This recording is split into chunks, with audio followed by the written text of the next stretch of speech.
গরম হয়ে গেছে, একটু হলুদ দিয়ে দিলাম।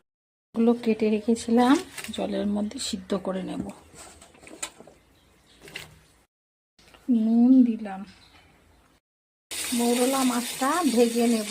তেলটা আমার হয়ে গেছে, অল্প করে মৌরলা মাছগুলো ভাজা হয়ে গেছে, আবার তুলে নেব।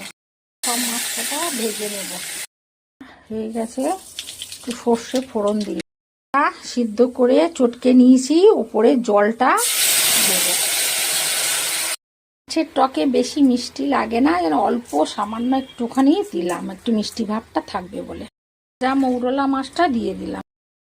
ফুটছে, একটু ফুটে উঠলে ঘন আসলে নামিয়ে নেব।